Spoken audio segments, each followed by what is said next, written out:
എല്ലാവർക്കും നമസ്കാരം. ഇന്ന് നമ്മൾ പറയാൻ പോകുന്നത് ക്രൂക്കഡ് മാൻ എന്ന് പറഞ്ഞൊരു ഹൊറർ മൂവിയുടെ കഥയാണ്.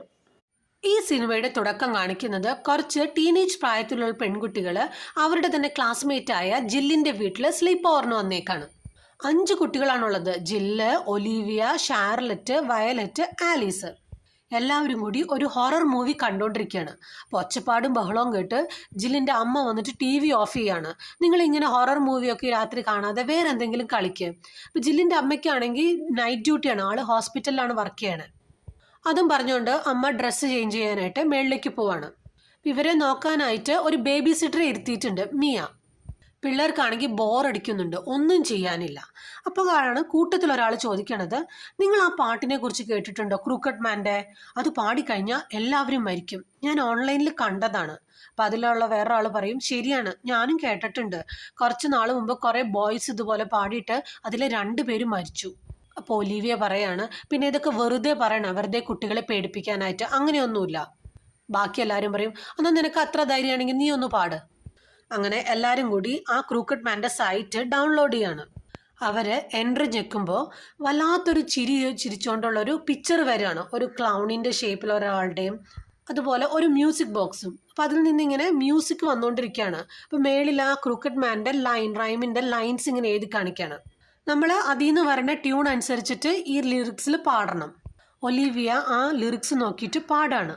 പാടി തീർന്നതും പെട്ടെന്ന് കറണ്ട് പോവാണ്. എല്ലാവരും കൂടി കൂവി വിളിക്കുകയാണ്. അപ്പോൾ ഈ ഒച്ച കേട്ടിട്ട് അമ്മ താഴേക്ക് ഇറങ്ങി വരുന്നുണ്ട്. അപ്പം അതേ സമയം തന്നെ ഇവർ പിസ്സ ഓർഡർ ചെയ്തിട്ടുണ്ടായിരുന്നു, അതും കൊണ്ട് ഡെലിവറി ബോയും വരും. അമ്മയ്ക്കാണെങ്കിൽ ജോലിക്ക് പോകാനുള്ള സമയമായി. അപ്പോൾ ആ ഡെലിവറി ബോയ് പറയാണ്, നിങ്ങൾ പോയിക്കോ, കുഴപ്പമൊന്നുമില്ല, ഞാൻ പോയി നോക്കാം എന്താ പറ്റിയെന്നും പറഞ്ഞ് അയാൾ ബേസ്മെൻറ്റിലേക്ക് പോവാണ് ഈ സ്വിച്ച് ബോക്സ് നോക്കാനായിട്ട്. മിയയ്ക്ക് നിങ്ങൾ തലവേദന ഒന്നും ഉണ്ടാക്കരുതെന്നും പറഞ്ഞിട്ട് അമ്മ ജോലിക്കും പോവും.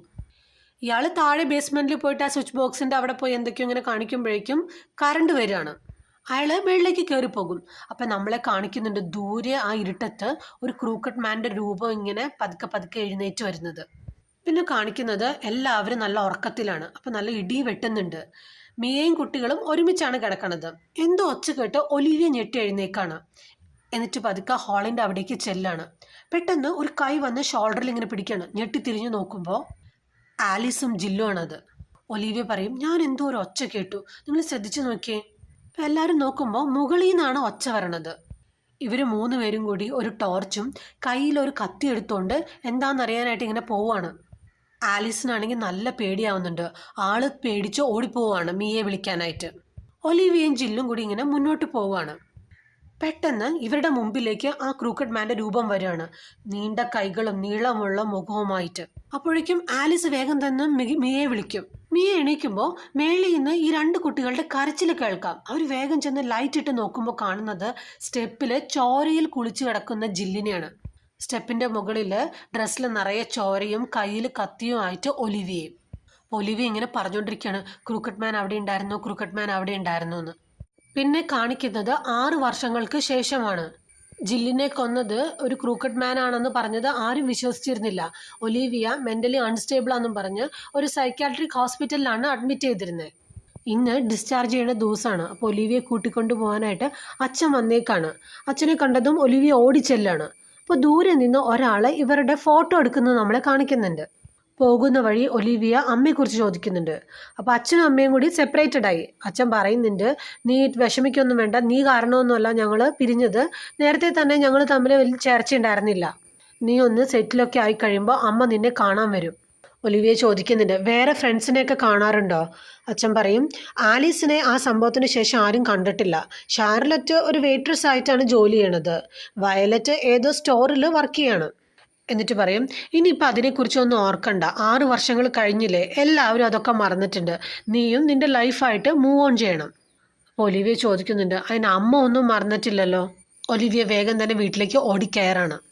വന്ന വഴി തന്നെ ആൾ അവിടെ ഇരുന്നൊരു ലാമ്പ് എടുത്തുകൊണ്ട് മുറിയിലേക്ക് പോവാണ്.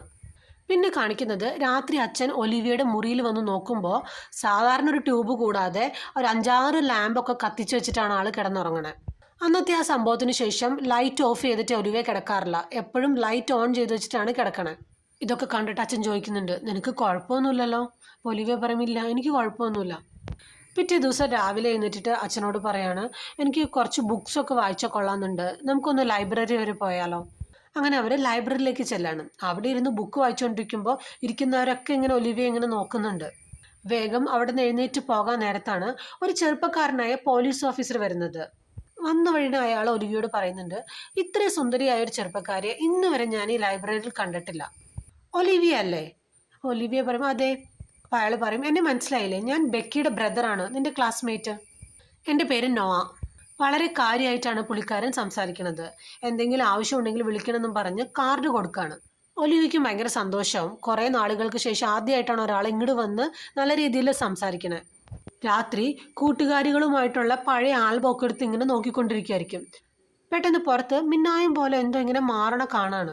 വേഗം ചെന്ന് അച്ഛൻ്റെ മുറി നോക്കുമ്പോൾ അച്ഛൻ നല്ല ഉറക്കത്തിലാണ്. താഴേക്ക് ഇറങ്ങിച്ചെല്ലും. അപ്പോൾ നമ്മളെ കാണിക്കുന്നുണ്ട് വീടിൻ്റെ പുറത്ത് ജനലിൻ്റെ അടുത്ത് ഒരാളിങ്ങനെ മാറിപ്പോണത്.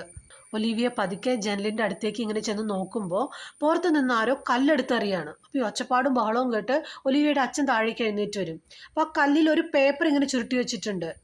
അത് തുറന്നു നോക്കുമ്പോൾ ഗോ എവേ ഒലിവിയ എന്നാണ് എഴുതിയേക്കണേ. പിന്നെ കാണിക്കുന്നത് ഒരു ലോയറുടെ ഓഫീസാണ്. രാത്രി ജോലിയൊക്കെ കഴിഞ്ഞ് എല്ലാവരും പോയി. അപ്പോൾ ഇയാളും പോകാനായിട്ട് സാധനങ്ങളൊക്കെ ഇങ്ങനെ അടുക്കി വെച്ചുകൊണ്ട് നിൽക്കുകയാണ്. അപ്പോഴാണ് പുറകിൽ നിന്ന് ഒരു ഒച്ച കേൾക്കുന്നത്. അപ്പോൾ ഇയാൾ എന്താണെന്ന് ഓർത്തിട്ട് അവിടെ ചെന്ന് നോക്കുമ്പോൾ പുറത്തുനിന്നുള്ള വെളിച്ചത്തിൽ അയാൾ കാണുകയാണ് ആ ഷെൽഫിൻ്റെ അവിടെ ഇങ്ങനെ ഒരു നീളം കൈകൾ ഇങ്ങനെ പൊങ്ങി വരണത്. അയാൾ വേഗം തന്നെ ലൈറ്റ് ഇടാൻ നോക്കുമെങ്കിലും കത്തണില്ല. വേഗം തന്നെ മൊബൈൽ അടിച്ച് നോക്കുമ്പോൾ അത് അവിടെ ഇല്ല. ഇനി തോന്നിയതാണോ എന്താണെന്ന് ഇങ്ങനെ ആലോചിച്ചുകൊണ്ട് നിൽക്കുമ്പോൾ നമ്മളെ കാണിക്കുന്നുണ്ട് അയാളുടെ പുറകിൽ ഇങ്ങനെ ക്രൂക്കഡ് മാൻ്റെ രൂപം ഇങ്ങനെ വരുന്നത്. അത് അയാളെ തൂക്കിയെടുത്തിട്ട് വിൻഡോസിൽ നിന്ന് പുറത്തേക്ക് എറിയാണ്. താഴെ ഒരു കാറിൻ്റെ മുകളിൽ ചെന്ന് വീണ് മരിക്കും. അപ്പോൾ മുഖമൊക്കെ ഇങ്ങനെ ആകെ വികൃതമായിട്ടാണ് ഇരിക്കുന്നത്. പിറ്റേ ദിവസം രാവിലെ ടി വിയിൽ ഒലിവിയ ഈ ന്യൂസ് കാണുകയാണ്. ന്യൂസിൽ ഇങ്ങനെ പറയാണ്, ഇന്നലെ രാത്രി ഒരു ലോയറുടെ ഓഫീസിൽ നിന്ന് സ്റ്റീവൻ എന്ന് പറയുന്ന ഒരു യങ് ആയിട്ടുള്ള ലോയർ തൻ്റെ വിൻഡോസിൽ നിന്ന് താഴേക്ക് വീണ് മരിച്ചു. വളരെ എനർജറ്റിക്കും ഹാർഡ് വർക്കിംഗ് ആയിട്ടുള്ള ഒരു മനുഷ്യനായിരുന്നു.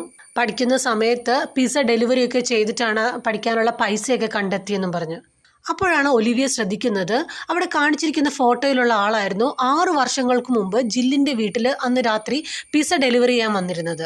അപ്പോൾ ഇതൊക്കെ കണ്ട് ഒലിവിയ ഇങ്ങനെ ഞെട്ടി നിൽക്കുകയാണ്. പിറ്റേ ദിവസം സ്റ്റീവൻ്റെ ഫ്യൂണറൽ നടക്കുകയാണ്. അപ്പോൾ അവിടേക്ക് ഒലിവിയും പോയിട്ടുണ്ട്. അവിടെ വെച്ച് പഴയ ഫ്രണ്ട്സിനൊക്കെ കാണുന്നുണ്ട്. പക്ഷെ ആരും ഇവളെ മൈൻഡ് ചെയ്യുന്നില്ല. എല്ലാവർക്കും ഇവളോട് ദേഷ്യമാണ്. അവിടെ ഒലിവിയയുടെയും ഫാദറിൻ്റെയും ഫോട്ടോ എടുത്ത ആ സ്ട്രേഞ്ചറും വന്നിട്ടുണ്ട്. ഫ്രണ്ട്സൊക്കെ ഒലിവിയയുടെ അടുത്ത് ദേഷ്യപ്പെടാണ്. ഇന്ന് ജില്ലിൻ്റെ ബർത്ത്ഡേ ആയിരുന്നു, അന്ന് നീ അവളെ ഉപദ്രവിച്ചില്ലായിരുന്നെങ്കിൽ ഇന്നും അവൾ ജീവനോടെ ഉണ്ടാവും എന്നൊക്കെ പറഞ്ഞ്. അപ്പോൾ ഒലിവിയ പറയുന്നുണ്ട്, അത് ഞാനല്ല കൊന്നേ. അപ്പോൾ വയലറ്റ് പറയുന്നുണ്ട്, നിന്റെ കയ്യിലായിരുന്നു കത്തി ഉണ്ടായിരുന്നത്. ഒലിവിയ ദേഷ്യപ്പെട്ട് അവിടെ നിന്ന് പുറത്തേക്ക് ഇറങ്ങിപ്പോവാണ്. അപ്പോഴേക്കും നോയ ഓടിച്ചെല്ലും. എന്നിട്ട് പറയും, ഇതൊന്നും കാര്യമാക്കണ്ടെന്ന്. അപ്പോൾ ഒലിവിയ നോയോട് ചോദിക്കുകയാണ്, എനിക്കൊരു ഉപകാരം ചെയ്യാമോ? സ്റ്റീഫൻ്റെ ഡെഡ് ബോഡിയുടെ പിക്ചേഴ്സ് ഒന്ന് എനിക്ക് കാണിച്ചു തരാമോ? ഞാൻ ആരോടും പറയില്ല. അപ്പോൾ ഈ സ്ട്രേഞ്ചർ ഇവരെ ഇങ്ങനെ സൂക്ഷിച്ചു നോക്കുന്നുണ്ട്. അത് കഴിഞ്ഞ് കാണിക്കുന്നത് ഒലിവിയ ആ മരിച്ച കുട്ടി ജില്ലിൻ്റെ വീട്ടിലേക്ക് ചെല്ലാണ്. ഇപ്പോൾ ഇവിടെ ആരും താമസിക്കണില്ല. അതുകൊണ്ട് ജനലിൻ്റെ ഉള്ളിൽ കൂടെയൊക്കെയാണ് അകത്തേക്ക് കിടക്കണത്. അപ്പോൾ അതിലൂടെ ഇങ്ങനെ നടക്കുമ്പോൾ പണ്ടത്തെ കാര്യങ്ങളൊക്കെ ഇങ്ങനെ ഓർമ്മ വരികയാണ്. പുറകിൽ എന്തോ ഒച്ചയായിട്ട് തിരിഞ്ഞു നോക്കുമ്പോൾ ജില്ലിൻ്റെ അമ്മ ഒരു തോക്കും പിടിച്ചുകൊണ്ട് അവിടെ നിൽക്കുകയാണ്. അപ്പോൾ അവരെ ആരോ നൈബേഴ്സ് വിളിച്ചു പറഞ്ഞതാണ്, നിങ്ങളുടെ വീട്ടിലേതോ സ്ട്രേഞ്ചർ കയറിയിട്ടുണ്ടെന്നും പറഞ്ഞു. ഒലിവിയോട് അവർ ചോദിക്കണം, നിനക്ക് ഇത്രയായിട്ടൊന്നും മതിയായില്ലേ, നീ എന്തിനാ എവിടേക്ക് വന്നേ? അപ്പോൾ ഒലിവിയ പറയുന്നുണ്ട്, അതിന് ഞാൻ ജില്ലിനെ ഒന്നും ചെയ്തിട്ടില്ല. അപ്പോൾ അവർ പറയുന്നുണ്ട്, നീ പോലീസുകാരോട് പറഞ്ഞ ക്രൂക്കഡ് മാൻ്റെ കഥയൊക്കെ ഞാൻ കേട്ടു. നിനക്ക് ചിലപ്പോൾ അവരെ വിശ്വസിപ്പിക്കാൻ പറ്റും, പക്ഷെ എന്നെ അത് പറ്റില്ല. പോലീസിനെ വിളിക്കുന്നതിന് മുമ്പ് ഇവിടുന്ന് പൊക്കോളാൻ പറഞ്ഞ് അവർ ഒലിവിയ അവിടെ നിന്ന് പറഞ്ഞു വിടാണ്. രാത്രി വീട്ടിൽ ചെന്നിട്ട് നോവ അയച്ചു കൊടുത്ത സ്റ്റീവൻ്റെ ഡെഡ് ബോഡീസിൻ്റെ ഫോട്ടോസ് ഇങ്ങനെ കാണാണ്. അപ്പോൾ അത് നോക്കുമ്പോൾ മുഖമൊക്കെ ഇങ്ങനെ വികൃതമായിട്ട് പണ്ട് ജില്ല് മരിച്ചെങ്ങനെയാണോ കിടന്നത് അതുപോലെ തന്നെയാണ്. വേഗം തന്നെ നോയെ വിളിച്ചിട്ട് പറയാണ്, പണ്ട് ജില്ല് മരിച്ചു കിടന്ന പോലെ തന്നെയാണ് ഇപ്പോൾ സ്റ്റീവൻ്റെ ബോഡിയും കിടക്കുന്നത്. എനിക്കൊരു സംശയമുണ്ട്, ആ ക്രൂക്കഡ് മാൻ തിരിച്ചു വന്നിട്ടുണ്ടോയെന്ന്. ആ ലിറിക്സിൽ അങ്ങനെയാണ് എഴുതിയേക്കണത്, നിന്റെ വഴികളിലൂടെ ഞാനും വരുമെന്ന്. നോവ പറയും, നിങ്ങൾക്ക് ഫോട്ടോസ് കാണണമെന്ന് പറഞ്ഞ് ഞാൻ അയച്ചു തന്നു, അല്ലാതെ വേറെ ഒന്നും ഇതിനെക്കുറിച്ച് ചിന്തിക്കാൻ നിൽക്കണ്ട. ഒലിവിയ പറയുന്നുണ്ട്, ആ ജില്ലിൻ്റെ ഫയലും കൂടെ ഒന്ന് എടുത്ത് നോക്കാമോ, എന്നിട്ട് ആ ഫോട്ടോസ് വെച്ചൊന്ന് കമ്പയർ ചെയ്ത് നോക്ക്. അപ്പം നോവ പറയുന്നുണ്ട്, അച്ഛനെങ്ങാനും പറഞ്ഞ് എന്നെ ശരിയാക്കും. അപ്പം നോയയുടെ അച്ഛനും പോലീസ് ഓഫീസറാണ്, ഈ സ്റ്റേഷനിൽ തന്നെയാണ് വർക്ക് ചെയ്യുന്നത്. നോക്കട്ടെ എന്നും പറഞ്ഞ് കോൾ കട്ട് ചെയ്യാണ്. ഒലിവിയ നെറ്റിൽ ക്രൂക്കഡ് മാനെ കുറിച്ച് ഇങ്ങനെ സെർച്ച് ചെയ്യുമ്പോൾ ഒരുപാട് പേര് ഇതുപോലെ റൈംസ് പാടിയിട്ട് അവരുടെ ഫ്രണ്ട്സിന് സംഭവിച്ച കാര്യങ്ങളൊക്കെ ഇങ്ങനെ എഴുതാണ്. കുറേ പേരെ കാണാതായി, കുറച്ച് പേര് മരിച്ചു എന്നൊക്കെ ഉള്ളത്. അത് കഴിഞ്ഞ് കാണിക്കുന്നത് ജില്ലിൻ്റെ അമ്മയാണ്. അപ്പോൾ അവർ റൗണ്ട്സ് ഒക്കെ കഴിഞ്ഞിട്ട് ഒരു പേഷ്യൻറ്റിൻ്റെ മുറിയിലേക്ക് കയറി ചെല്ലുമായിരുന്നു. അപ്പോൾ അവിടെ TV ഓണായിട്ട് കിടക്കുകയാണ്. അവർ വേഗം തന്നെ TV ഓഫ് ചെയ്തിട്ട് മുറിയുടെ പുറത്തേക്ക് ഇറങ്ങും. അപ്പോഴേക്ക് പിന്നെ TV ഓണായിട്ടുണ്ട്. അപ്പോൾ അവർ പിന്നെ അകത്ത് ചെന്നിട്ട് ഈ TV ഓഫ് ചെയ്തു. അവർ ബെഡിലേക്ക് നോക്കുമ്പോൾ ആ പേഷ്യൻ്റ് അവിടെ കാണുന്നില്ല. പെട്ടെന്ന് തന്നെ ഡോർ വന്ന് അടയാണ്. അവർക്ക് ആകെ പേടിയാകും. പെട്ടെന്ന് തന്നെ മുറിയിലെ ലൈറ്റൊക്കെ ഓഫ് ആവുകയാണ്. ആ മുറിയിൽ ക്രൂക്കഡ് മാൻ്റെ രൂപം ഇങ്ങനെ വരികയാണ്. വന്നിട്ട് അവരിങ്ങനെ തൂക്കിയെടുക്കും. കുറച്ച് നേരം കഴിഞ്ഞ് ഒരു ക്ലീനിങ് സ്റ്റാഫ് മുറിയിൽ വന്ന് നോക്കുമ്പോൾ മുഖമൊക്കെ വികൃതമായി മരിച്ചു കിടക്കുന്ന ആ ജില്ലിൻ്റെ അമ്മയാണ് കാണുന്നത്. അത് കഴിഞ്ഞ് കാണിക്കുന്നത് ഒലിവിയ ഷാർലറ്റിനെ കാണാൻ കഫേയിലേക്ക് ചെന്നേക്കാണ്. എന്നിട്ട് പറയും, ക്രൂക്കഡ് മാൻ തിരിച്ചു വന്നിട്ടുണ്ട്. ഈ ക്രൂക്കഡ് മാനെ വിളിച്ചപ്പോൾ അന്ന് ആരെല്ലാം വീട്ടിലുണ്ടായിരുന്നോ അവരെ എല്ലാം ക്രൂക്കഡ് മാൻ കൊല്ലും. ഞാൻ സ്റ്റീവൻ്റെ ഡെഡ് ബോഡിയുടെ ഫോട്ടോസ് കണ്ടതാണ്. അത് ജില്ലിൻ്റെ ഡെഡ് ബോഡി എങ്ങനെയായിരുന്നോ അതുപോലെ തന്നെയാണ്. ഷാർലറ്റ് ആണെങ്കിൽ ഇതൊന്നും ശ്രദ്ധിക്കാതെ ആൾക്കാർക്ക് കോഫി സെർവ് ചെയ്തുകൊണ്ടിരിക്കുകയായിരിക്കും. അപ്പോഴാണ് TV-യിൽ ഡോക്ടർ ഗ്രേസിൻ്റെ, ജില്ലിൻ്റെ അമ്മയുടെ മരണവാർത്തയുടെ ന്യൂസ് കാണിക്കുന്നത്. ഇത് കാണുമ്പോൾ രണ്ടുപേരും ഞെട്ടിപ്പോവാണ്. ഒലിവിയ വേഗം തന്നെ കഫേന്ന് പുറത്തേക്ക് ഇറങ്ങും. അപ്പോൾ വണ്ടിയുടെ അടുത്ത് എത്തുമ്പോൾ ആൾക്ക് താടി കിടന്ന ഒരു പഴയ ടൈപ്പ് കോയിൻ പോലത്തെ ഒരെണ്ണം കിട്ടുകയാണ്. അപ്പോഴേക്കും ഷാർലറ്റും പുറകെ ഓടി വരും. എന്നിട്ട് പറയും, എനിക്ക് നിന്നെ വിശ്വാസമാണ്, നമുക്കിപ്പോൾ തന്നെ എല്ലാവരും ചെന്ന് ഇത് വിവരം അറിയിക്കണം. അങ്ങനെ രണ്ടുപേരും കൂടി വയലറ്റിനെ കാണാൻ ചെന്നേക്കാണ്. ഇതൊക്കെ കേട്ടിട്ട് വയലറ്റിന് നല്ല ദേഷ്യം വരാണ്. രണ്ടുപേരും കുറേ ചീത്ത പറയുന്നുണ്ട്. ഒലിവിയ ചോദിക്കുന്നുണ്ട്, ഈ അടുത്ത ദിവസങ്ങളിൽ എന്തെങ്കിലും പെക്യൂലിയർ ആയിട്ട് നിനക്ക് തോന്നിയിട്ടുണ്ടോ? എന്തെങ്കിലും പ്രസൻസ് ആരുടെയെങ്കിലും? വയലറ്റ് ഒന്നും മിണ്ടില്ല. അപ്പോൾ ഒലിവിയ പറയും, ശരി, ഞാൻ പറഞ്ഞൊന്നും വിശ്വസിക്കേണ്ട, ഒരു ഉപകാരം ചെയ്യാമോ? ഒരിക്കലും നീ ഇരുട്ടത്തിരിക്കരുത്. അത് ജീവിക്കുന്നത് ഇരുട്ടിലാണ്. അപ്പോൾ എപ്പോഴും വെളിച്ചത്ത് ഇരിക്കാൻ നോക്കണം. ഈ ലാസ്റ്റത്തെ ഇത് പറഞ്ഞപ്പോൾ വയലറ്റിനും ചെറുതായിട്ട് പേടിയാവുന്നുണ്ട്. അപ്പോൾ ഇവർ പോയി കഴിയുമ്പോൾ വയലറ്റ് തൻ്റെ പോക്കറ്റിൽ നിന്ന് ഒരു കോയിൻ എടുക്കുകയാണ്. ഈ നേരത്തെ ഒലിവിയയ്ക്ക് കിട്ടിയ അതുപോലത്തെ ഒരു കോയിൻ. പിന്നെ അവർ അടുത്തത് ആലീസിനെ കാണാൻ ചെന്നേക്കാണ്. അപ്പം അന്നത്തെ ഇൻസിഡൻറ്റിന് ശേഷം ആലീസിനെ അമ്മ പുറത്തേക്കൊന്നും ഇറക്കിയിട്ടില്ല. അപ്പോൾ ഡോറിൽ ബെല്ലടിക്കുമ്പോൾ ആരാന്ന് ചോദിക്കുമ്പോൾ ഒലിവിയ എന്ന് പറയും. അപ്പോൾ അമ്മ ആലീസിനെ കാണാൻ സമ്മതിക്കില്ല. ഇനി അടുത്ത ആളാരാന്ന് നോക്കുമ്പോൾ അത് മിയയാണ്. അവർ മിയയെ കാണാനായിട്ട് പോവാണ്. അപ്പം മിയ ഇപ്പോൾ ഒരു പബ്ബിലെ പാട്ടുകാരിയാണ്. അവരവിടേക്ക് ചെല്ലും. പാട്ട് പാടിക്കൊണ്ടിരിക്കുന്നതിനിടയിൽ ഇരുട്ടത്തായിട്ട് മിയ ഈ ക്രൂക്കഡ് മാൻ്റെ രൂപം കാണുകയാണ്. പെട്ടെന്ന് ആൾ പേടിച്ചിട്ട് പാട്ട് നിർത്തിയിട്ട് ബാക്ക് സ്റ്റേജിലേക്ക് പോകും. ഇവർക്ക് മിയ എന്തോ കണ്ട് പേടിച്ചതെന്ന് മനസ്സിലായി. അവരും പുറകെ പോകുമെങ്കിലും സെക്യൂരിറ്റി അകത്തേക്ക് വിടില്ല. പേടിച്ച മിയ മുറി കയറിയിട്ട് ഒരു പെപ്പർ സ്പ്രേയും പിടിച്ചുകൊണ്ട് ഇങ്ങനെ ഡോറിൻ്റെ അവിടേക്ക് ഇങ്ങനെ നോക്കി നിൽക്കുകയാണ്. അപ്പോഴാണ് ഡോറിൽ ശക്തിയായിട്ട് ഇങ്ങനെ മുട്ടണത് കേൾക്കണേ. വാതിൽ തുറന്നു നോക്കുമ്പോഴും ആരെ കാണില്ല. പിന്നെ കാണിക്കുന്നത് ഒലീവിയയും ഷാർലറ്റും കൂടെ ആ സെക്യൂരിറ്റി അടുത്ത് നിന്ന് പറയും, ഒന്ന് മിയയെ ചെന്ന് നോക്കാമോ? ഞങ്ങളെ കടത്തി വിട്ടില്ലെങ്കിൽ വേണ്ട, നിങ്ങൾക്കെങ്കിലും ഒന്ന് പോയി നോക്കിക്കൂടെ എന്ന് വയ്ക്കും. അയാൾ അവസാനം അവരോട് അവിടെ നിൽക്കാൻ പറഞ്ഞിട്ട് അകത്തേക്ക് ചെല്ലാണ്. ഇതേ സമയത്ത് തന്നെ മിയയുടെ മുറിയിലെ ലൈറ്റ് പോകുകയാണ്. ഇരുട്ടത്ത് നിന്ന് ആ ക്രൂക്കഡ് മാൻ്റെ രൂപം മിയയുടെ അടുത്തേക്ക് ചെല്ലാണ്. അത് മിയനെ കൊല്ലും. സെക്യൂരിറ്റി അകത്ത് കയറി ചെന്ന് നോക്കുമ്പോൾ മരിച്ചു കിടക്കണ മിയനെയാണ് കാണുന്നത്. അത് കഴിഞ്ഞ് ഒലിവിയ നേരെ പോലീസ് സ്റ്റേഷനിലേക്ക് ചെല്ലാണ്. അവിടെ ചെന്നിട്ട് നോയുടെ അടുത്ത് ഇന്റർനെറ്റിൽ ക്രൂക്കഡ് മാനെ കുറിച്ച് സെർച്ച് ചെയ്തപ്പോൾ കിട്ടിയ ന്യൂസൊക്കെ പറയാണ്. നോ നേരെ ഒലിവിയം കൊണ്ട് പോലീസിൻ്റെ തന്നെ സൈബർ യൂണിറ്റിൽ വർക്ക് ചെയ്യുന്ന ഒരു ഫ്രണ്ടിൻ്റെ അടുത്തേക്ക് ചെല്ലാണ്. ഈ ക്രൂക്കഡ് മാൻ്റെ സൈറ്റ് ആരാണ് അപ്ലോഡ് ചെയ്തതെന്ന് നോക്കാനായിട്ട്. അവിടെ നിന്ന് അവർക്കൊരു അഡ്രസ്സ് കിട്ടുകയാണ്. ഇതിനിടയിൽ ഇതും വയലറ്റിന് കാര്യമൊക്കെ മനസ്സിലായി. ഒലിവിയയുടെ അടുത്ത് സോറി പറയുന്നുണ്ട്, അന്ന് അങ്ങനെ തെറ്റിദ്ധരിച്ചതിന്. ആൾക്ക് ഇവിടെ നിൽക്കാൻ പേടി, അത് കാരണം ടൗൺ വിട്ട് പോവാൻ നിൽക്കുകയാണ്. അപ്പോൾ ഷാർലറ്റിനോട് പറയുന്നുണ്ട്, നീയും കൂടി എൻ്റെ കൂടെ വരാൻ. ഒലിവിയ പറയുന്നുണ്ട്, നീ ഇപ്പം എങ്ങോട്ടും പോകണ്ട, നമുക്ക് ഒരുമിച്ച് നിൽക്കാം. നോക്ക്, നമുക്കിപ്പോൾ ഒരു അഡ്രസ്സ് കിട്ടിയിട്ടുണ്ട്. ഇതെങ്ങനെയാണ് സ്റ്റോപ്പ് ചെയ്യേണ്ടതെന്ന് നമുക്ക് പെട്ടെന്ന് കണ്ടുപിടിക്കാൻ പറ്റും. പക്ഷേ വയലറ്റ് ഇതൊന്നും കേൾക്കില്ല. ആൾ അവിടെ നിന്ന് പോവാണ്. ഷാർലറ്റും ഒലിവിയയും കൂടി ആലീസിൻ്റെ വീട്ടിലേക്ക് പോവാണ്. അമ്മ പുറത്തു പോയ തക്കം നോക്കി ഒലിവിയ ആലീസിൻ്റെ ബെഡ്റൂമിലേക്ക് കയറാണ്. അപ്പം ആലീസിൻ്റെ അടുത്ത് ക്രൂക്കഡ് മാൻ്റെ കാര്യങ്ങളൊക്കെ പറയും. അപ്പോഴാണ് ആലീസിൻ്റെ കൈകൾ ശ്രദ്ധിക്കണത്. കയ്യിൽ മുഴുവൻ ഇങ്ങനെ മാന്തിയ പാടുകളുണ്ട്. അതുപോലെ ചുമരിലൊക്കെ ക്രൂക്കഡ് മാൻ്റെ പടം ഇങ്ങനെ വരച്ചു വെച്ചിട്ടുണ്ട്. ഒലിവിയയ്ക്ക് മനസ്സിലാവും ആലീസും ഇതിനു മുൻപ് ക്രൂക്കഡ് മാനെ കണ്ടിട്ടുണ്ട്. അപ്പോൾ ഒലിവിയ പറയാണ്, ക്രൂക്കഡ് മാൻ്റെ സൈറ്റ് ഇട്ട ആളെ കണ്ടുപിടിച്ചു. അയാൾക്ക് ചിലപ്പോൾ ഇത് എങ്ങനെയാണ് സ്റ്റോപ്പ് ചെയ്യണമെന്ന് അറിയായിരിക്കും. അതുകൊണ്ട് നീയും എൻ്റെ കൂടെ വരാൻ പറഞ്ഞ് ആലീസിനെ വിളിച്ചുകൊണ്ട് പോവാണ്. അങ്ങനെ 3 പേരും കൂടി ഒരു ഒഴിഞ്ഞ ബിൽഡിങ്ങിലേക്കാണ് ചെല്ലണത്. അപ്പോൾ താഴെ ബേസ്മെൻറ്റിൽ ചെല്ലുമ്പോൾ അന്ന് ഒലിവിയനെ ഫോളോ ചെയ്ത സ്ട്രേഞ്ചറെ അവിടെ വെച്ച് കാണാണ്. അപ്പോൾ അയാൾ ഒലിവിയെ കണ്ടിട്ട് പറയും, നീ ഭയങ്കര ലക്കിയാണ്, ശരിക്കും ക്രൂക്കഡ് മാനെ നേരിട്ട് കണ്ടവരാരും ജീവനോടെ ഇരുന്നിട്ടില്ല. ഒലിവിയ ചോദിക്കുന്നുണ്ട്, നിങ്ങളാണോ ആ സൈറ്റ് അപ്ലോഡ് ചെയ്തതെന്ന്? അപ്പോൾ അയാൾ പറയും അതെ. എന്നിട്ട് ഒരു കഥ പറയാണ്. 1800-കളിൽ ഒരു റൈറ്റർ ഉണ്ടായിരുന്നു. ഈ പണ്ടത്തെ ലെജൻഡ്സിനെയും അതുപോലെ ആ നാട്ടിലുള്ള ഏതെങ്കിലും കഥകൾ അതിനെക്കുറിച്ചൊക്കെ റിസർച്ച് ചെയ്യുന്ന ആൾ. അങ്ങനെ അയാളും ക്രൂക്കഡ് മാനെ കുറിച്ച് കേട്ടിരുന്നു. ശരിക്കും അത് ട്രൈബ്സിൻ്റെ ഇടയിൽ ഉണ്ടായിരുന്ന ഒരു കഥയായിരുന്നു. ഈ ക്രൂക്കഡ് മാനെ വിളിക്കുന്നത് ശാപമാണ്. വർഷങ്ങൾക്ക് ശേഷം അതിലെ വരികൾ ഒരു റൈംസ് രൂപത്തിലാക്കി. അതുപോലെ ഒരു മ്യൂസിക് ബോക്സ് ഉണ്ടാക്കിയിട്ടുണ്ട്. ഈ സ്ട്രേഞ്ചറുടെ പേര് മൈലോ എന്നാണ്. ഈ മൈലോയും ഈ പ്രൊഫസറും തമ്മിൽ കൂട്ടായിരുന്നു. അപ്പം അങ്ങനെയാണ് ഇയാൾ ഈ ക്രൂക്കഡ് മാൻ്റെ ഇത് ഓൺലൈനിൽ ഇട്ടത്. ഈ ക്രൂക്കഡ് മാൻ എന്നുള്ളത് റിയൽ ആണെന്ന് മനസ്സിലാക്കി അയാൾ സൈറ്റ് ക്ലോസ് ചെയ്യാൻ നോക്കിയിട്ട് പറ്റിയില്ല. അപ്പോൾ അയാൾ പറയുന്നുണ്ട്, ഞാൻ കാരണമാണ് ഇങ്ങനെ സംഭവിച്ചത്. ഓരോ മരണം സംഭവിക്കുമ്പോഴും എനിക്കതിൽ നല്ല കുറ്റബോധമുണ്ട്. നീ അന്ന് ക്രൂക്കഡ് മാനെ വിളിച്ച് ഇവിടെ നിന്ന് നിന്നെ ടൗണിലേക്ക് മാറ്റിയപ്പോൾ ആ കേഴ്സ് പോസായി. തിരിച്ച് നീ വന്നപ്പോൾ അത് സ്റ്റാർട്ട് ചെയ്തു. നീ ഇവിടേക്ക് തിരിച്ചു വന്നതുകൊണ്ടാണ് ശരിക്കും ക്രൂക്കഡ് മാനും വന്നത്. അപ്പം നീ വന്ന ദിവസം തന്നെ നിന്നെ വാൺ ചെയ്യാനായിട്ട് നിന്റെ വീട്ടിലേക്ക് കല്ലെറിഞ്ഞത് ഞാനാണ്. ഇനിയിപ്പോൾ ഒന്നും ചെയ്യാൻ പറ്റില്ല. ക്രൂക്കഡ് മാൻ തിരിച്ചു വന്നു. അപ്പം ഷാർലറ്റ് ചോദിക്കുന്നുണ്ട്, അതിനിപ്പോൾ സ്റ്റോപ്പ് ചെയ്യാൻ പറ്റില്ലേ? അപ്പം അയാൾ പറയില്ല. ക്രൂക്കഡ് മാൻ്റെ ശാപം കിട്ടിക്കഴിഞ്ഞാൽ അയാൾ എന്തായാലും നിങ്ങളെ കൊല്ലും. ഓടാനോ ഒളിക്കാനോ ഒന്നും സാധിക്കില്ല. പിന്നെ കാണിക്കുന്നത് ഇവിടെ നിന്ന് ഓടിപ്പോയ വയലറ്റിനെയാണ്. ഇവിടെ നിന്ന് ദൂരെ ഒരു ഹോട്ടലിലാണ് ആളിപ്പോൾ താമസിക്കുന്നത്. രാത്രി ലൈറ്റൊക്കെ ഓഫ് ചെയ്തിട്ട് ആൾ കിടക്കായിരുന്നു. പെട്ടെന്നാണ് ഡോറ് തുറക്കണ ഒച്ച കേൾക്കണേ. നോക്കുമ്പോൾ താഴെ കൂടി ഇങ്ങനെ ക്രൂക്കഡ് മാൻ വരണത് കാണാണ്. വേഗം തന്നെ പുതപ്പൊക്കെ മൂടി കിടക്കും. പെട്ടെന്ന് അത് വന്ന് വയലറ്റിനെ താഴേക്ക് വലിച്ചിടാണ്. എന്നിട്ട് വയലറ്റിൻ്റെ തല പറിച്ചെടുക്കുന്നുണ്ട്. അവിടെ നിന്ന് കട്ട് ചെയ്ത് കാണിക്കുന്നത് ഒലിവിയാണ്. ഒലിവിയ പിറ്റേ ദിവസം രാവിലെ തന്നെ ലൈബ്രറിയിലേക്ക് ചെല്ലാണ്. അവിടെ ചെന്നിട്ട് ഏൻഷ്യൻ മിത്തോളജിയുടെ ഒരു ബുക്ക് എടുക്കുകയാണ്. അപ്പം അതിൽ നോക്കുമ്പോൾ ക്രൂക്കഡ് മാനെ കുറിച്ചുള്ള ഒരു കഥയുണ്ട്. പിന്നെ നെറ്റിൽ നിന്ന് കുറേ ആർട്ടിക്കിൾസും അതുപോലെ അന്നത്തെ ആ പ്രൊഫസറിൻ്റെ ഡീറ്റെയിൽസും കിട്ടാണ്. അപ്പോഴേക്കും നോയും അവിടെ എത്താണ്. എന്നിട്ട് തൻ്റെ കയ്യിലുള്ള കോയിൻ ഒലിവിയെ കാണിക്കുന്നുണ്ട്. ഒലിവിയെ നോക്കുമ്പോൾ അത് ഇവർക്ക് കിട്ടിയ പോലത്തെ കോയിൻ. അപ്പോൾ ചോദിക്കുകയാണ്, ഈ കോയിൻ നിനക്ക് എങ്ങനെയാണ് കിട്ടിയത്? അപ്പം നോവ പറയാണ്, 6 വർഷങ്ങൾക്ക് മുമ്പ് അന്ന് ആ സ്ലീപ്പ് ഓവറിൻ്റെ ദിവസം ഞാൻ അവിടെ ഉണ്ടായിരുന്നു. ശരിക്കും എൻ്റെ അനിയത്തിയും അവിടെ വരേണ്ടതായിരുന്നു. അപ്പോൾ അവളെ കാണാനായിട്ട് കളിയൊക്കെ കഴിഞ്ഞ് അവളെ ഒന്ന് പേടിപ്പിക്കാമെന്നോർത്ത് ഞാനും അവിടെ വന്നിട്ടുണ്ടായിരുന്നു. അപ്പോഴാണ് അവിടെ കറണ്ട് പോയത്. കുറച്ചു നേരം അവിടെ നിന്നിട്ട് ഞാൻ ഇങ്ങോട്ട് പോന്നു.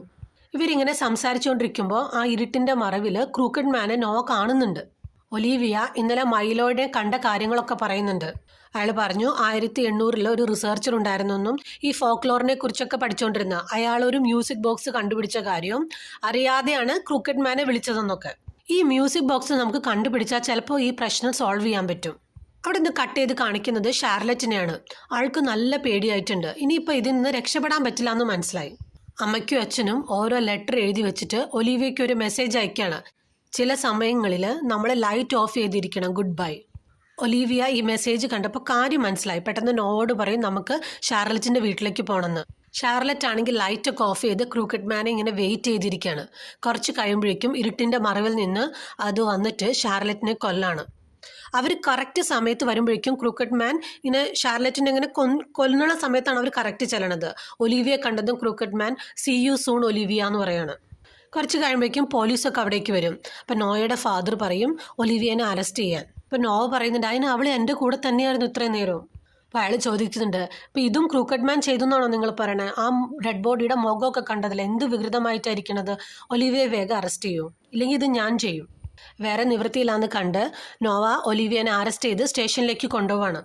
കുറച്ച് ദൂരം പോയി കഴിയുമ്പോൾ ഹാൻഡ് കഫ് അഴിച്ചിട്ട് ഒലിവിയോട് ചോദിക്കും, ഇനി നമ്മൾ എന്താ ചെയ്യാൻ പോണേ? എന്താണെങ്കിലും വേഗം ചെയ്യണം. പിന്നെ കാണിക്കുന്നത് അവർ ആ റിസർച്ച് നടത്തിയ പ്രൊഫസറിൻ്റെ വീട്ടിലേക്ക് പോവാണ്. ആ പ്രൊഫസറാണെങ്കിൽ മരിച്ചുപോയി. ഇപ്പം മകള് മാത്രമാണുള്ളത്. അപ്പോൾ പ്രൊഫസറുടെ സ്റ്റുഡൻസ് ആണെന്നും പറഞ്ഞാണ് ഇവർ അങ്ങോട്ട് ചെല്ലണത്.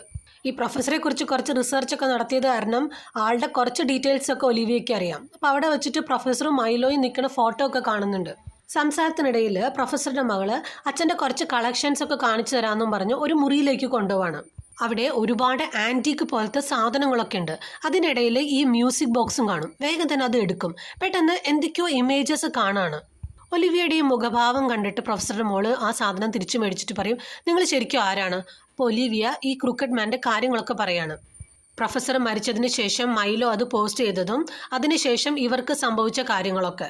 അത് സ്റ്റോപ്പ് ചെയ്യാനായിട്ട് ഈ മ്യൂസിക് ബോക്സിൻ്റെ ആവശ്യമുണ്ട്, അതൊന്ന് തരാമോ എന്ന് ചോദിക്കും. അപ്പോൾ പ്രൊഫസറുടെ മോള് ഒരു ബുക്ക് എടുത്ത് കാണിച്ചു കൊടുത്തിട്ട് പറയാണ്, ഞാൻ ഇതുവരെ ആരെയും ഇത് കാണിച്ചിട്ടില്ല. അച്ഛൻ മരിച്ച സമയത്ത് ഞാൻ അച്ഛൻ്റെ ഡെഡ് ബോഡി കാണുമ്പോൾ അദ്ദേഹത്തിൻ്റെ കയ്യിൽ ഈ പേപ്പർ ഉണ്ടായിരുന്നു എന്ന് പറഞ്ഞ് ആ പേപ്പർ തുറക്കുമ്പോൾ അതിൽ എഴുതിയിരുന്നത് ബിവെയർ ഓഫ് ക്രൂക്കഡ് മാൻ എന്നാണ്. അവരുടെ കയ്യിൽ നിന്ന് ആ ബോക്സ് മേടിച്ചുകൊണ്ട് അവർ പോവാണ്. പിന്നെ കാണിക്കുന്നത് ആലിസിൻ്റെ വീടാണ്. അപ്പോൾ ടി വിയിൽ നോയെ ഒലിവിയയെ കുറിച്ച് ന്യൂസ് കാണാണ്. ഇങ്ങനെ പോലീസ് അവരെ അന്വേഷിക്കുന്നുണ്ടെന്നും പറഞ്ഞു. അപ്പോൾ ആലിസിൻ്റെ അമ്മ പറയുന്നുണ്ട്, പണ്ട് എനിക്കറിയാമായിരുന്നു അവളൊരു പ്രശ്നക്കാരിയാണെന്ന്.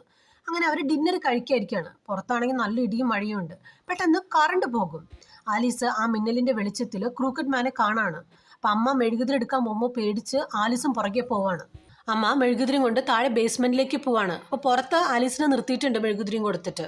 പെട്ടെന്ന് ബേസ്മെന്റിന്റെ ഡോറ് വന്ന് അടയാണ്. ആലീസിന് ആകെ പേടിയോ അമ്മയെന്നും പറഞ്ഞ് ഇങ്ങനെ വിളിക്കുകയാണ്. അമ്മ സ്വിച്ച് ബോർഡിൻ്റെ അവിടെയൊക്കെ നോക്കി ഈ ഒച്ച കെട്ടിട്ട് ധൃതി പിടിച്ച് മുകളിലേക്ക് കയറുമായിരിക്കും. അവർ കാല് തെറ്റി താഴെ വീണു. അപ്പോൾ ഈ കൈ അവർ പിടിച്ചിരുന്നത് അതിലൂടെ ഗ്യാസ് പോണ ഒരു പൈപ്പ് ഉണ്ടാവും, അതിലായിരുന്നു. വീഴ്ചയിൽ ആ ഗ്യാസിൻ്റെ പൈപ്പ് അങ്ങോട്ട് പൊട്ടിപ്പോയി ഗ്യാസ് ലീക്കായി പോവാണ്. ആലീസ് ആണെങ്കിൽ ഈ ഡോർ തുറക്കാനുള്ള ശ്രമത്തിനിടെ കയ്യിലിരുന്ന ക്യാൻഡിൽസ് താഴെ വീണ് മൊത്തത്തിൽ അവിടെ ഇരുട്ടാവും. ആ അരണ്ട വെളിച്ചത്തിൽ ക്രൂക്കറ്റ് മാൻ തൻ്റെ അടുത്തേക്ക് വരണത് ആലീസ് കാണുന്നുണ്ട്. ആലീസ് ഓടും, പുറകെ അതും ചെല്ലാണ്. അത് വന്നിട്ട് ആലീസിനെ ഇങ്ങനെ കഴുത്തിന് പൊക്കി എടുക്കുകയാണ്. പെട്ടെന്ന് ആലീസ് അവിടെ ഉണ്ടായിരുന്ന ലൈറ്റിൻ്റെ സ്വിച്ച് ഓൺ ചെയ്യും. അതോടെ ഗ്യാസ് ഓൾറെഡി ലീക്കായിരുന്നല്ലോ. ആ വീട്ടിൽ വലിയൊരു എക്സ്പ്ലോഷൻ നടക്കുകയാണ്. ആലീസിൻ്റെ അമ്മ മരിക്കും. ആലീസിൻ്റെ ദേഹം മുഴുവൻ പൊള്ളലേറ്റിട്ട് ആശുപത്രിയിൽ അഡ്മിറ്റ് ചെയ്തേക്കാണ്. അപ്പം നോയയും ഒലിവിയയും കാണാൻ വന്നിട്ടുണ്ട്. ഒലിവിയയ്ക്കാണെങ്കിൽ ആകെ ദേഷ്യം വരാണ്. എത്ര പേരായി മരിക്കുന്നു. അപ്പോൾ അവിടെ നിന്ന് ഇറങ്ങാൻ നേരം അവിടെ ഇരുന്ന നേഴ്സിനോട് പറയുന്നുണ്ട് ഒരിക്കലും ഈ മുറിയുടെ ലൈറ്റ് ഓഫ് ചെയ്യരുതെന്ന്. ഒലിവിയ നോയോട് പറയുന്നുണ്ട്, ഞാൻ ആ മ്യൂസിക് ബോക്സ് തൊട്ടപ്പോൾ കുറച്ച് വിഷ്വൽസ് എനിക്ക് വന്നു. ഈ ക്രൂക്കറ്റ് മാനിൻ്റെ വീട് പോലെ എന്തോ, അതൊരു വുഡ്സിലാണ്. അപ്പോൾ നോയ ചോദിക്കുന്നുണ്ട് വേറെ എന്തൊക്കെ കണ്ടു. അപ്പോൾ ഒലിവിയ പറയും മരങ്ങളില്ലാതെ കുറച്ച് സ്ഥലം, അതിൻ്റെ അവിടെ 2 വലിയ കല്ലുകളും ഒരു ഉണങ്ങിയ ഒരു പൈൻ മരവും കണ്ടു. അപ്പോൾ നോവ പറയുന്നുണ്ട് ഈ സ്ഥലം എനിക്കറിയാം, ഞാൻ സ്കൗട്ടിലുണ്ടായിരുന്ന സമയത്ത് ഇവിടേക്ക് ട്രക്കിങ്ങിന് വന്നിട്ടുണ്ട്. അവർ കാടിൻ്റെ ഉള്ളിൽ ആ സ്ഥലത്തേക്ക് ചെല്ലാണ്. അപ്പോൾ കുറച്ച് ദൂരം ഇങ്ങനെ നിറയെ മരങ്ങൾ, പിന്നെ കുറച്ച് നടക്കുമ്പോൾ കുറച്ചിങ്ങനെ കത്തിക്കരിഞ്ഞ പോലത്തെ സ്ഥലം, കുറച്ചും കൂടെ ദൂരം നടക്കുമ്പോൾ ഇതുപോലെ 2 വലിയ കല്ലുകളും ഒരു ഉണങ്ങിയ ഒരു പൈൻ മരവും കാണാണ്. പക്ഷേ ആ വീട് മാത്രം കാണുന്നില്ല. പെട്ടെന്ന് അവിടെ ഒരു വീട് പ്രത്യക്ഷപ്പെട്ട് വരാണ്. ഇവർ രണ്ടും കൽപ്പിച്ച് അതിൻ്റെ ഉള്ളിലേക്ക് ചെല്ലാണ്. അവിടെ എല്ലാം ചെന്ന് നോക്കിയിട്ടും ക്രൂക്കറ്റ് മാനെ ഒന്നും കാണുന്നില്ല. ഒലിവിയ ഒരു ഫ്രിഡ്ജ് തുറന്നു നോക്കുമ്പോൾ നിറച്ച് പുഴുവരിച്ച് ഇങ്ങനെ കിടക്കാണ്. ഒലിവിയ ആ മ്യൂസിക് ബോക്സ് എടുത്തിട്ട് ആ റൈംസ് ചൊല്ലാണ്. പെട്ടെന്ന് അന്തരീക്ഷമൊക്കെ ഇരുട്ടാവും. അവരവിടെ ക്രൂക്കറ്റ് മാനെ കാണാണ്. അപ്പോൾ എന്താ ഇനി വേറെ ചെയ്യേണ്ടതെന്ന് അവർക്ക് അറിയില്ല. അത് വന്നിട്ട് നോയനെ അങ്ങോട്ടും ഇങ്ങോട്ടും തൂക്കി എറിയാണ്. ക്രൂക്കറ്റ് മാൻ ഒലിവിയയുടെ അടുത്തേക്ക് ചെല്ലാണ്. ഈ ധൃതിയുടെ ഇടയിൽ ഒലിവിയയുടെ കയ്യിൽ നിന്ന് ആ മ്യൂസിക് ബോക്സ് താഴെ വീണ് അത് പൊട്ടിപ്പോവാണ്. വേഗം തന്നെ അതിൽ നിന്ന് അതൊക്കെ പറക്കി എടുത്തിട്ട് ഒരു മൂലയ്ക്ക് പോയിരുന്ന് അതിങ്ങനെ ശരിയാക്കിക്കൊണ്ടിരിക്കുകയാണ്. പെട്ടെന്ന് നോയ വന്നിട്ട് ഒരു ഗൺ എടുത്തിട്ട് അതിനെ ഷൂട്ട് ചെയ്യും. തൽക്കാലം അത് താഴെ വീഴുന്നുണ്ട്. നോയ ഒലിവിയോട് പറയും ഒരു കാര്യം ചെയ്യുക, ആ മ്യൂസിക് റിവേഴ്സിൽ വായിക്കുക. ക്രൂക്കറ്റ് മാൻ വന്നിട്ട് നോയെ ഇങ്ങനെ പൊക്കിയെടുത്തേക്കാണ്. അപ്പം ഒലിവിയ ആണെങ്കിൽ അതിൽ ആ മ്യൂസിക് റിവേഴ്സിൽ ഇങ്ങനെ വായിക്കാൻ തുടങ്ങും. പെട്ടെന്ന് ആ വീടിൻ്റെ ഉള്ളിലേക്ക് വെളിച്ചം വരാണ്. ഈ വെളിച്ചം വരുന്നതും ക്രൂക്കറ്റ് മാൻ ആ ബോക്സിൻ്റെ ഉള്ളിലേക്ക് ഒരു പുക പോലെ കയറിപ്പോവാണ്. അപ്പോഴേക്കും ആ വീട് ഇങ്ങനെ ഇടിഞ്ഞു വീഴാൻ തുടങ്ങും. ഇവർ വേഗം ഓടി പുറത്തേക്ക് ഇറങ്ങും. ആ വീട് ഫുള്ളായിട്ട് അപ്രത്യക്ഷമാകുന്നതിന് മുമ്പ് ഇവർ ആ ബോക്സും കൂടി അതിൻ്റെ ഉള്ളിലേക്ക് ഇടും. അങ്ങനെ എല്ലാ കാര്യങ്ങളും കഴിഞ്ഞു. ക്രൂക്കറ്റ് മാൻ്റെ പ്രശ്നമൊക്കെ കഴിഞ്ഞു. പിന്നെ 2 പേരും കൂടി അവിടുന്ന് സന്തോഷത്തോടെ തിരിച്ചു പോവാണ്. പിന്നെ കാണിക്കുന്നത് മൈലോ ആ സൈറ്റ് ഡിലീറ്റ് ചെയ്യാണ്. ക്രൂക്കറ്റ് മാൻ തിരിച്ച് മ്യൂസിക് ബോക്സിലേക്ക് പോയത് കാരണം ഇപ്പോൾ മൈലോയ്ക്ക് സൈറ്റ് ഡിലീറ്റ് ചെയ്യുന്നുണ്ട്. മൈലോ അവിടെ നിന്ന് എഴുന്നേറ്റ് പോകുമ്പോൾ നമ്മളെ കാണിക്കുന്നുണ്ട് ആ സൈറ്റിൻ്റെ അവിടെ എന്തോ എറർ കാണിക്കുന്നതും അതുപോലെ ഒരു ഈവിളായിട്ടുള്ള ചിരി ഉയർന്നതും. പിന്നെ കാണിക്കുന്നത് വേറെ സ്ഥലത്ത് 3 കുട്ടികൾ രാത്രി ഇതുപോലെ ക്രൂക്കറ്റ് മാൻ്റെ സൈറ്റ് ഓപ്പൺ ചെയ്തിട്ട് ഈ പാട്ട് പാടുന്നതാണ്.